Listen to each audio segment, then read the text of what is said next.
A través del podcast de la psicología a la tierra, queremos llevar el conocimiento psicológico a lo cotidiano.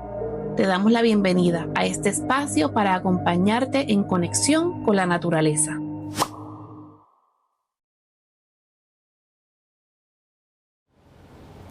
Saludos, les damos la bienvenida a De la Psicología a la Tierra. Soy Naidimar Santiago Vega, consejera profesional en salud mental, y conmigo se encuentra hoy Karen Vázquez Chévere, soy psicóloga y terapeuta sexual. Bueno, en el día de hoy vamos a estar trabajando sobre un tema sumamente importante a través del cual sé que surgen muchas dudas, ¿verdad?, en nuestro diario vivir. Y la pregunta es, ¿realmente es necesario ofrecer educación sexual a nuestros niños y niñas?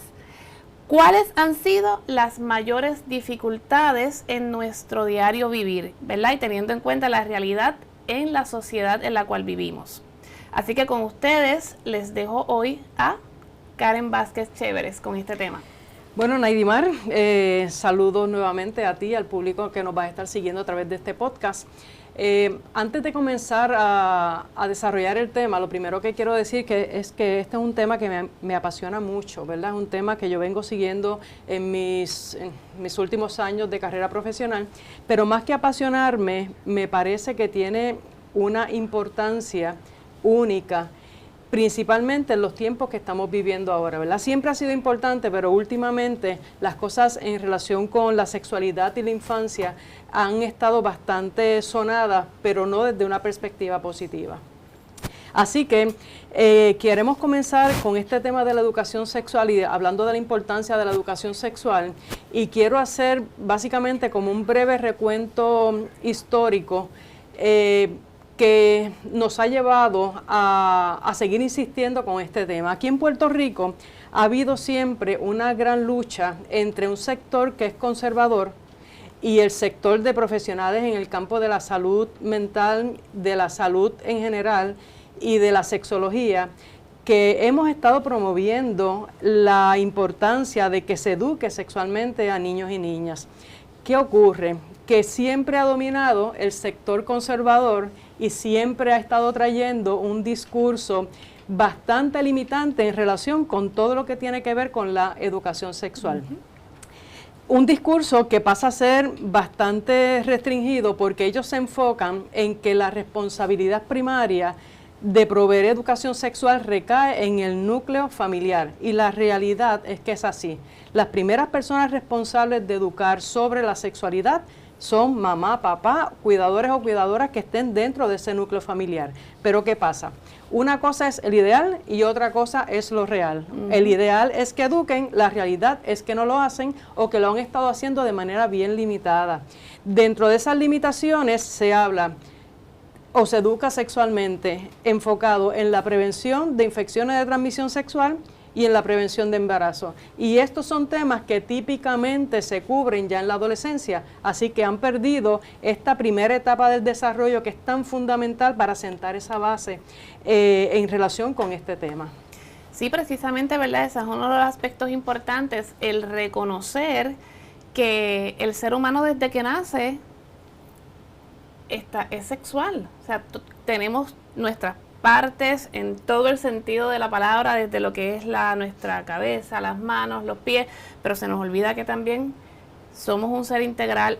Así que precisamente como mencionas, esa etapa de lo que es la niñez temprana, pues se pierde. Claro. En todos esos años que quisiéramos poder.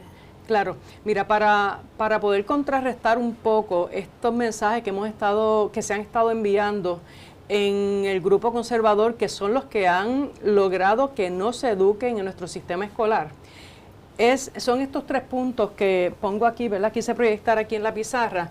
Número 1, que cuando nosotros hablamos sobre educación sexual infantil, estamos hablando de que es un proceso que va a ser progresivo y que va a estar enfocado en proveer información. ¿Por qué proveer información? Bueno, porque lo que queremos es que estos niños y niñas vayan desarrollando el autoconocimiento que va a ayudarles a manejar, a conducir su sexualidad de manera saludable.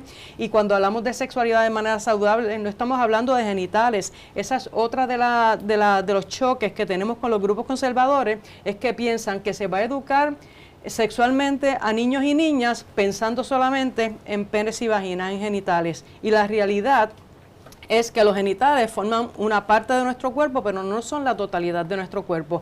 Y no van a funcionar bien si el órgano sexual por excelencia que está sobre el cuello, ¿verdad?, que es nuestra cabeza, no está organizado, no está educado y no está enfocado en ese autoconocimiento y la autorregulación para que puedan conducir una sexualidad saludable. Hay un detalle importante, ¿verdad?, cuando hablamos de todo lo que está relacionado a la sexualidad humana, y es el hecho de reconocer la sexualidad como normal, el aspecto de la normalidad, que es algo que está en nosotros en el diario vivir, que es parte de nuestra esencia como ser humano.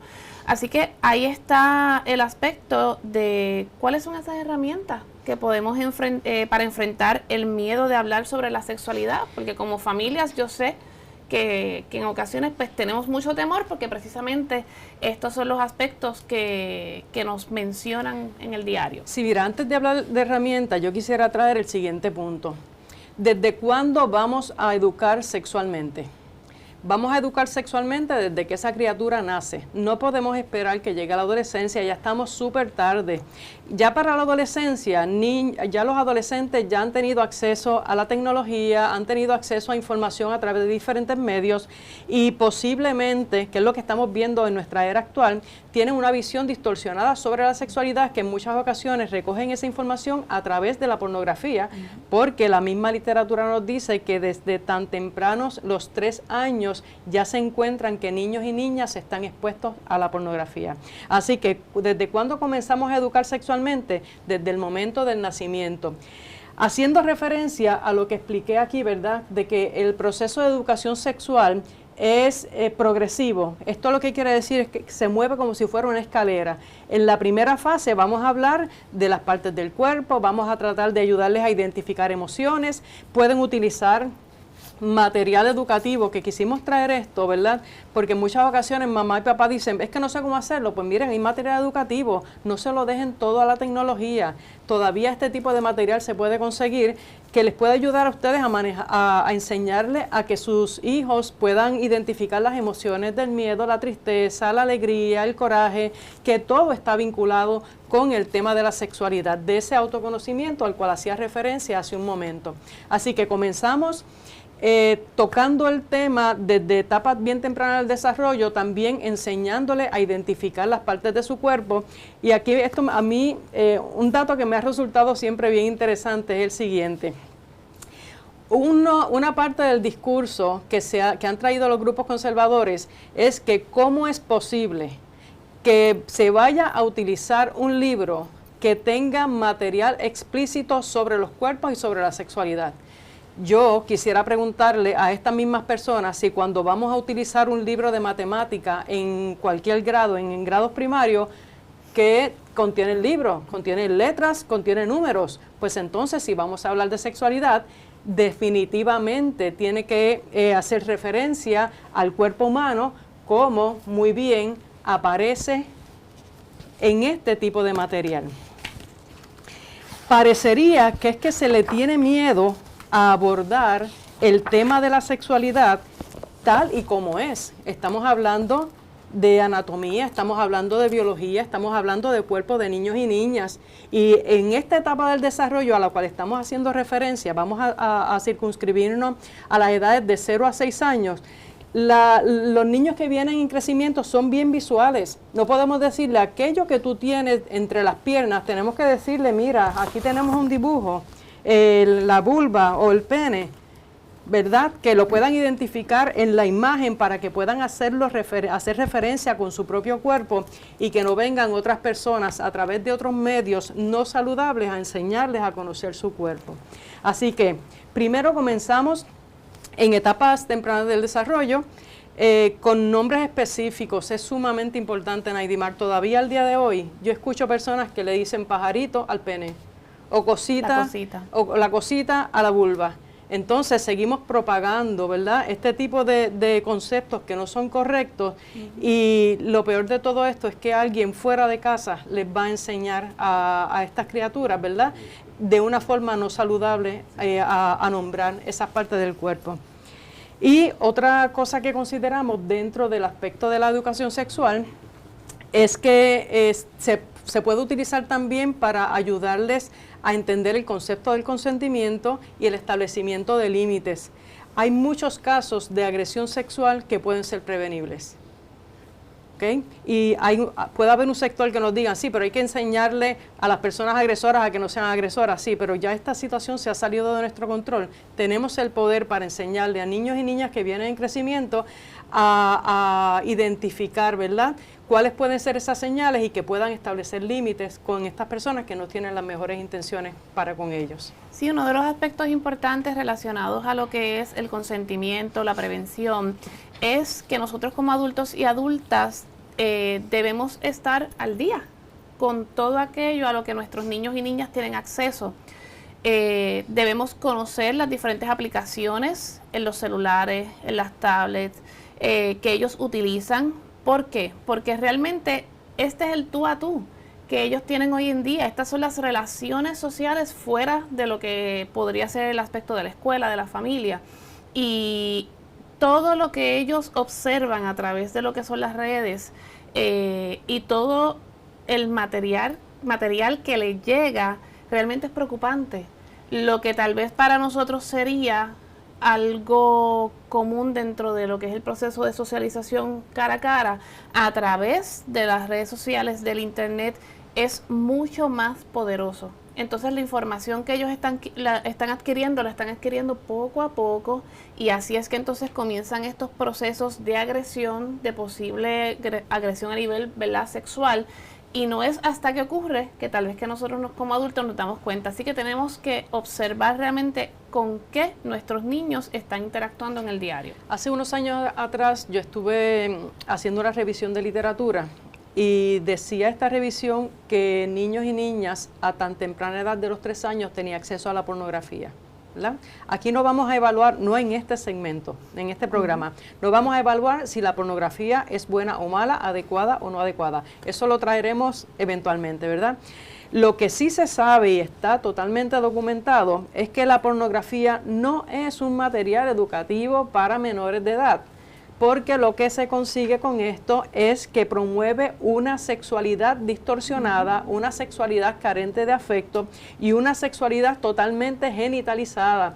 Y habiendo tantos tipos de material pornográfico, lo que estamos encontrando es que ahora mismo, por ejemplo, un adolescente tiene un comportamiento totalmente inadecuado en relación con la sexualidad. ¿Y de dónde lo sacó? ¿Cuál fue su escuela? La tecnología. Entonces, tenemos miedo a utilizar un libro que realmente es educativo, que ha sido preparado por profesionales en el campo de la salud mental, en el campo de la sexología, que podría proveer información para que tengan una visión saludable sobre su sexualidad. Ese tipo de material lo rechazamos, pero entonces le permitimos el acceso a través de la internet, ¿verdad? Sí. Y las personas dicen, es que yo le tengo el control parental. Lo que pasa es que hoy día tú vas al browser, escribes la palabra sexualidad, y lo primero que te va a salir es un material relacionado con la pornografía o temas relacionados. Así que no podemos decir que tenemos control absoluto con ese control parental, porque la realidad no es así. Como padres, madres, cuidadores, es importante que asumamos la responsabilidad de observar que a través de las diferentes plataformas, aunque haya un aparente control, no nos podemos confiar. Tenemos niños y niñas de 7, 8, 9 años, y creo que me estoy exagerando en la edad, vamos a pensar hasta en los más chiquititos, que aunque usted haya puesto un control, adivinan, observan cómo usted pone el PIN number, y lo van a poder abrir, y lo van a poder ver, y van a poder accesar, y ya no tienen que saber escribir. A veces, años atrás uno se confiaba en que pero es que no va a poder escribir la palabra sexualidad o sexo. Ya no tienen que escribirlo. utilizan su voz y ahí automáticamente, ¿verdad?, aparece todo lo que esté relacionado a ese tema. Así que nos falta mucho, ¿verdad?, por aprender, porque la tecnología va a las millas y nosotros no nos podemos quedar atrás. Claro. Otra motivación que pueden tener madres, padres o cuidadores. Oye, y este tema también puede ser para maestras y maestros en nuestro sistema de educación pública o privada, que a veces se encuentran con situaciones que tienen que ver con la sexualidad y no saben cómo manejarla, ¿verdad? Pero otra cosa que hay que entender es que si en el hogar no se está haciendo, alguien lo tiene que hacer. Lo responsable sería que entonces se le cediera esa potestad al sistema educativo para que de manera responsable lo haga. Yo no sé si en algún momento esto se va a lograr, el que se permita, ¿verdad? El que gane la educación, no gane el miedo, no gane la desinformación. Y otro factor que hay que considerar es que educar sexualmente a los menores es un derecho, está establecido, ¿verdad?, por la Organización Mundial de la Salud, está establecido que tienen derecho a recibir educación, incluyendo la educación sexual. Y otro factor que hay que considerar es que tenemos a través de la educación excelentes herramientas de prevención. Nosotros aquí en Puerto Rico estamos acostumbrados a trabajar con la intervención terciaria. Ya ocurrió, pues vamos a remediar, vamos a ver qué podemos hacer. Si la muchacha de 14 años tiene un herpes genital, pues vamos a darle medicamento. Oye, pero ¿qué se hizo para prevenir que no cogiera el herpes genital? ¿Verdad?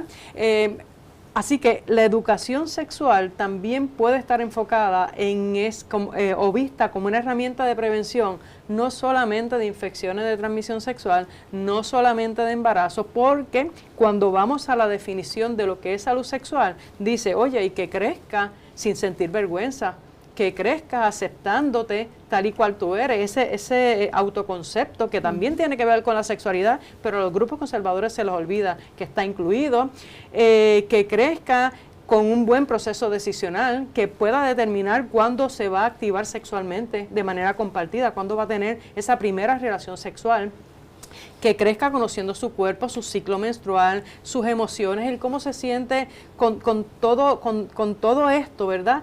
Principalmente teniendo un bombardeo tan intenso a través de las redes sociales, que sabemos que hoy día a través de ese medio tenemos personas que incluso se han suicidado porque no pueden manejar la crítica, no pueden manejar, o se utilizan mucho las comparaciones o se utiliza el bullying a través de las redes. Así que tenemos más que motivos para comenzar a educar sexualmente a las niñas y niños desde etapas bien tempranas del desarrollo, soltando primeramente el miedo a tocar el tema. Hay un punto que para mí es clave y es el hecho de hablar sobre lo que son los derechos de nuestros niños y niñas. Eso es otro tema. Ahí podemos estar hablando un par de días. Pero ese aspecto del derecho de nuestros niños y de nuestras niñas se nos hace difícil aceptarlo. ¿Por qué? Porque entonces nos damos cuenta y tendremos que aceptar cuál es nuestra responsabilidad como adultos y adultas. Entonces, hasta que nosotros y nosotras no soltemos esa pared que colocamos, nuestra responsabilidad y ese derecho que tiene ese niño y esa niña no se van a llevar a cabo de forma responsable en nuestro diario. El tema de los derechos es un tema bien sensitivo porque en nuestra actualidad cada vez vemos que esos derechos, incluso los derechos adquiridos, ya los estamos perdiendo. Así que ni pensar en relación con los derechos que niños y niñas tienen. Primeramente se considera que como son menores de edad, no les vamos a reconocer el derecho a tomar decisiones. Oye, pero ¿para cuándo vamos a enseñarles que van a tomar decisiones o que tienen el derecho a tomar decisiones? A opinar. A escoger la ropa que se quieren poner, a escoger la comida que se quieren comer, a realizar la actividad que quieren realizar. ¿Para cuándo vamos a dejar eso? ¿Verdad? Así que es sumamente importante que mamá y papá reconozcan que sus hijos e hijas tienen derecho y uno que para mí es sumamente importante, porque esto yo lo veo constantemente en mi práctica privada, es el derecho a la privacidad. Se tiene por costumbre que como son menores de edad, mamá o papá o la persona adulta tiene el derecho a abrir la puerta del cuarto de ese menor como si fuera Juan por su casa, como dirían. ¿Ok? Mira, no le podemos enseñar privacidad. Y después le vamos a exigir que toquen la puerta del cuarto de mamá y papá. No le podemos exigir a estos menores que tengan o respeten esa privacidad en esta dirección si nosotros no fomentamos en los menores el que también merecen esto, ¿verdad? Exacto. Así que una recomendación que le doy a mamá y a papá dentro de este proceso de educación sexual es a que respeten la privacidad del menor. Y esto no quiere decir que no pueda entrar a la habitación, no nos vamos a ir al extremo. Esto lo que quiero decir es que existen los dedos de la mano y existe la puerta en la cual se puede tocar para decir, fulanito, ¿puedo pasar? Y, ¿verdad?, pedir permiso para entrar a ese espacio íntimo. ¿Por qué? Pues por múltiples razones. Puede ser que no esté haciendo nada importante, a lo mejor está jugando con un carrito, o con una muñeca, o con un rompecabezas, pero también puede ser que esté autoexplorando su cuerpo y va a experimentar una sensación dolorosa, vergonzosa. ¿Por qué? Porque posiblemente la reacción que va a tener la persona que entró sin permiso al cuarto no fue la mejor, ¿verdad? Típicamente. ¿Y qué tú haces? Y dejas eso. Y es como si lo que estás haciendo fuese malo, estuviera mal. ¿Okay? Así que se desarrolla desde etapas tempranas del desarrollo ese sentimiento de vergüenza que va en contra de lo que establece la propia definición de salud mental. No es solamente, como dije hace un momento, prevención de infecciones de transmisión sexual, prevenciones de embarazo, sino que esté enfocado en el amor, en el respeto, en la autonomía, en no sentir miedo, en no sentir vergüenza, con todo aquello que tiene que ver con la conducción de su sexualidad de una manera saludable. Y me gustó mucho el tema, el punto que tomaste de la toma de decisiones. No podemos pretender que un joven o un adulto joven aprenda a tomar decisiones a los 21 años, cuando tenga tal vez una mayoría de edad, cuando entonces a los 6 o 7 nunca le he permitido qué ropa te vas a poner, qué te gustaría comer, cuál es tu color favorito, que tenga esa posibilidad de analizar, de expresar sin temor qué es lo que está pensando, qué es lo que está sintiendo, qué le gusta. Así que no podemos pretender que de la nada ellos tengan unas herramientas cuando entonces en su niñez nunca se lo permitimos. Claro. Tenemos que ser el ejemplo, ¿verdad?, en ese aspecto. Claro, claro que sí. Volviendo y ya próximo a ir cerrando, ¿verdad?, este primer podcast, volviendo al tema o al concepto de progresivo, del proceso progresivo de la educación sexual. En esta primera etapa del desarrollo, vamos a nombrarla de 0 a 6 años, vamos a circunscribirnos a identificar todo el cuerpo, todo su cuerpo, no solamente las orejas, el cabello, los ojitos, la nariz, que es lo primero que, ¿verdad?, tocamos con ellos, sino también la parte que tiene que ver con los genitales, entendiendo que no los podemos excluir. Y tener mucho cuidado de que no se nombre los genitales, tanto del nene como de la nena, como partes privadas, porque es un error que se ha estado cometiendo históricamente y la persona agresora no piensa de la misma manera. ¿Ok? La persona agresora no piensa de la misma manera. De hecho, cuando en otro programa, cuando estemos hablando del tema de la agresión sexual, vamos a ser un poquito más enfáticas con esto, porque típicamente la persona agresora sexual aborda primero a la inteligencia del menor, lo que el menor puede escuchar, lo que él o ella quieren que el menor o la menor escuchen, va a abordar su cuerpo a través de otras partes, no directamente desde sus genitales, hasta que eventualmente llega a los genitales, ¿está bien? Por lo tanto, cuando se habla del cuerpo y se habla de privacidad, de aquello que es privado, el cuerpo de su hija o de su hijo es privado, desde el pelito más paradito que puedan tener hasta la planta de los pies. Todo su cuerpo es privado, nadie tiene derecho a tocar su cuerpo a menos que el menor lo consienta. Exacto. Y esa información hay que proveerla al menor. Es como, ¿verdad?, en mi experiencia, no solamente en procesos terapéuticos con niños, sino también con mis hijos, con mi hija y con mi hijo, uno de los aspectos que siempre le enseñé fue, tu dedo es tuyo. Si tú no quieres que te toquen tu dedo, tienes que verbalizarlo. Sin temor, sin vergüenza, no deseo que me toques, me hace sentir incómodo, incómoda, ¿verdad? Y eso es un aspecto donde le damos el proceso de toma de decisiones, le enseñamos el proceso de consentimiento y así poco a poco van adquiriendo, ¿verdad?, toda esa información. Sí, entonces para ir cerrando, ¿cómo abordamos este tema, verdad? La primera herramienta que yo quisiera dejarles a ustedes, autoevalúense. ¿Qué significa esto? Miren hacia adentro. Si usted tiene un menor y usted quiere tocar el tema de la sexualidad, quiere educar sobre la sexualidad a ese menor, primero pregúntese usted cómo se siente.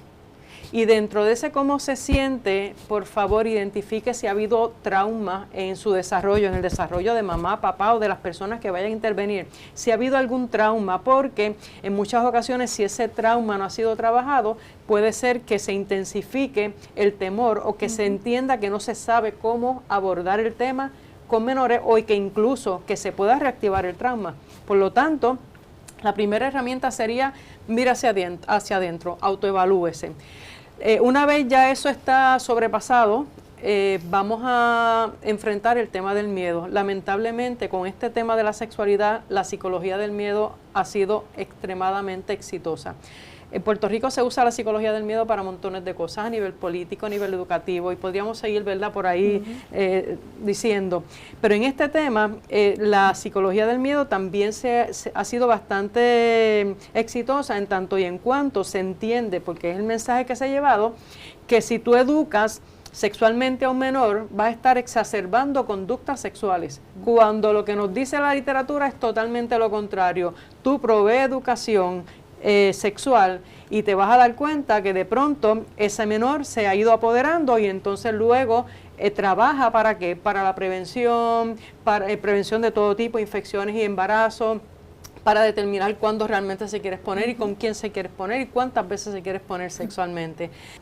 La otra recomendación que quisiera traer es que no se deje todo a la tecnología. La tecnología sí está muy accesible, pero los libros son herramientas que son más seguras incluso. La tecnología, como dijimos hace un momento, el menor puede tener acceso a otro material que no queremos que tenga. El libro, como dije, está preparado, está diseñado con ese propósito. Tiene imágenes, que en esa etapa del desarrollo es sumamente importante que el libro educativo que se vaya a utilizar tenga imágenes para que él o ella se puedan ir identificando. Y también se lo podemos dejar en el cuarto, primero mamá, papá, cuidadores lo leen y luego le dice, mira, ¿qué tal si vamos hablando sobre esto?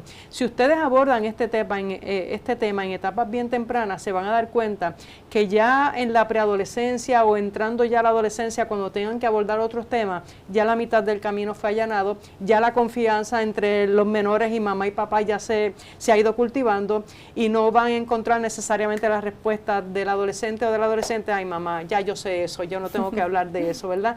Así que mi exhortación, vamos a comenzar a trabajar con este tema.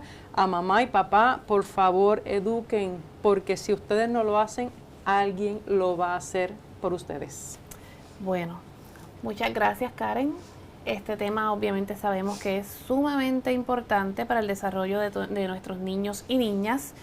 Les exhortamos a que se encuentren, ¿verdad?, con nosotras en una segunda parte, donde vamos a estar ofreciendo herramientas terapéuticas, pero utilizando la agroecología. Por eso es que nuestro tema es de la psicología a la tierra. Así que nuestro propósito, ¿verdad?, es brindarle diferentes opciones a ustedes para que puedan llevar a cabo los diferentes temas que vamos a estar discutiendo y que tengan herramientas distintas, entretenidas y que nos lleven a lo que es nuestro origen, la naturaleza. Claro, les exhortamos a que si este podcast les gustó, que por favor lo pasen hacia adelante, compartan hacia otras personas que ustedes entienden que este material puede ser de utilidad. Cuando la tierra te sana, la mente florece. De la psicología a la tierra.